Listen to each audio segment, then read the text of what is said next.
తిరుపతి జిల్లాలో కీచక పర్వం వెలుగు చూసింది. ప్రైవేట్ యాప్ లో న్యూడ్ కాల్స్ చేయాలంటూ తన భర్త వేధిస్తున్నాడంటూ ఓ మహిళ ఆరోపిస్తోంది.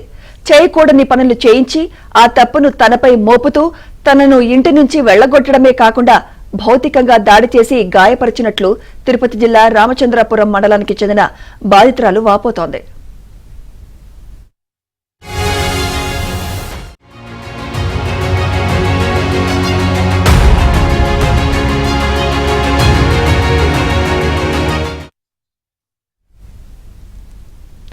కరోనా సమయంలో ప్రైవేట్ యాప్ లో న్యూడ్ కాల్స్ చేస్తే డబ్బులు వస్తాయని నచ్చజెప్పి మాట్లాడించి 18 లక్షల వరకు డబ్బులు సంపాదించాడని, ఇకపై ఆ పని చేయనని చెప్పడంతో తనను కొట్టాడని బాధిత మహిళ వాపోయింది.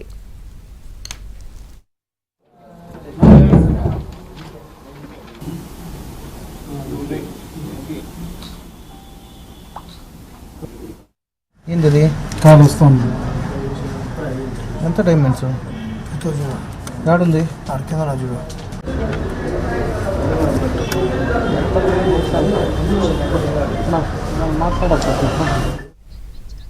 భర్త వేధింపులపై రామచంద్రపురం పోలీస్ స్టేషన్లో ఫిర్యాదు చేసినా పట్టించుకోవడం లేదని, రామచంద్రపురంలో విధులు నిర్వర్తించే కానిస్టేబుల్ తనతో అసభ్యకరంగా ప్రవర్తిస్తున్నారంటూ బాధితురాలు ఆవేదన వ్యక్తం చేసింది.